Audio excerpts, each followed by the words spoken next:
This week on LSBTV, we review the team's progress along the Oregon Trail. We take a look at current division results and standings, and bring you another installment of Think Before You Chant. I'm Ted Godwin, and this is LSBTV. Time to support local football.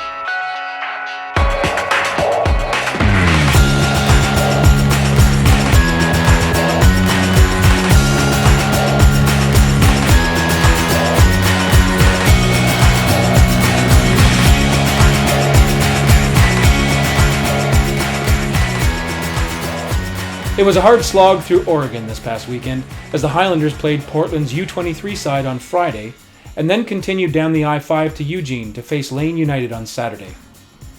Playing in front of 6,500 spectators Friday afternoon as part of a Healthy Schools event, the Highlanders finally broke their duck egg when Chris Rushworth scored in the 86th minute.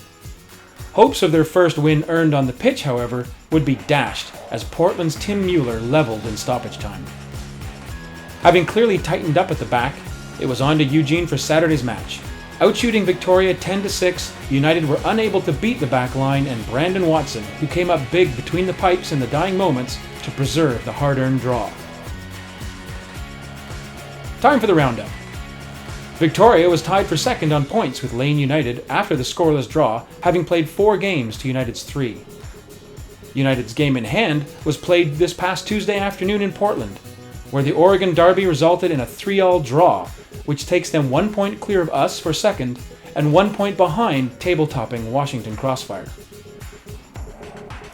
Meanwhile, at the bottom of the table, Kitsap are still trying to dig themselves out from the hole from the first game.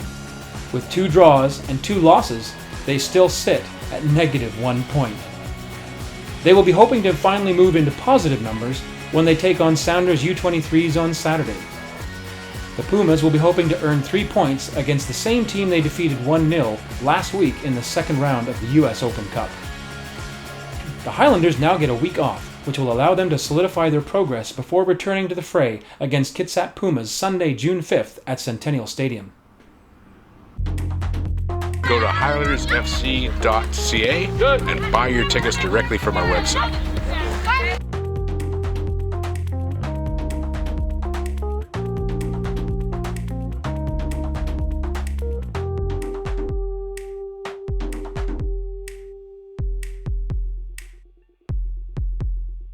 Think Before You Chant! Supporter culture in Victoria and beyond! So one of my favorite memories of being in the Lakeside Boys was back in our original season 2009 out in Langford. Now before every game we used to meet at the pub downtown, and one day this crazy guy walks in wearing a kilt and a Timbers Army jersey. It was Abe from down in the Timbers Army down in Portland. He'd come up to watch the Highlanders take on the Timbers that year. Only problem was he'd somehow got the dates wrong, and he actually came up and saw us play. I think it was Seattle. So he stood with us, he sang with us, he taught us some songs, and we taught him a couple too. I gotta say it was really great learning the words to what became Wings of a Seagull from him. And then a couple of seasons later, I'm watching a Timbers game from Portland.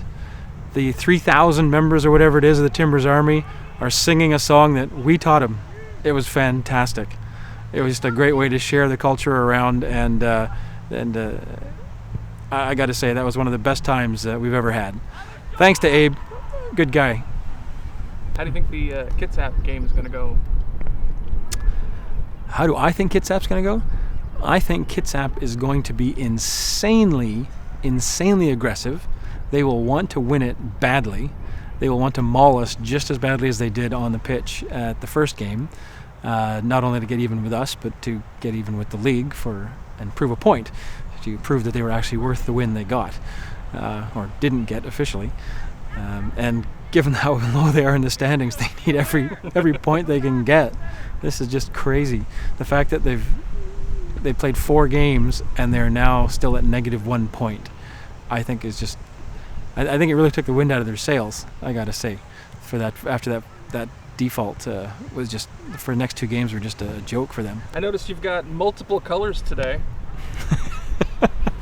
Tell us about the Voyageurs. The Voyageurs, eh? Well, we're the official, the unofficial Canadian supporters group, a group of people who've been talking online for a couple of decades now and going to Canada games to support them.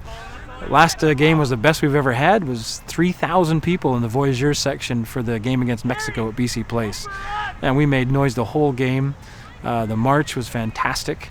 Coming down from Doolin's, where we all gathered pre-game, right down Robson Street there. It was amazing. The flares going off, the Mexican fans waiting for us, the drums sounding. It was freaking fantastic.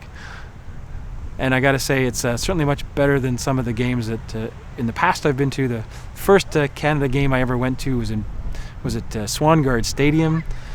God, must have been qualifying for the 98. So I think probably a 97, I think it was. Might be the game where Paul Pescasolido snapped the corner flag into the opponent's face. That was great. He got sent off, but the guy totally deserved that one. And all I can say is we're going to qualify this year.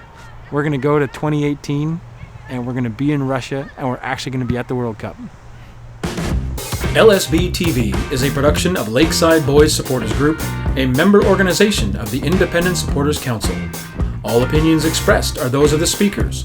No endorsement should be implied from the Lakeside Boys, the ISC, or Victoria Highlanders FC. If you enjoyed the show, click like and subscribe below.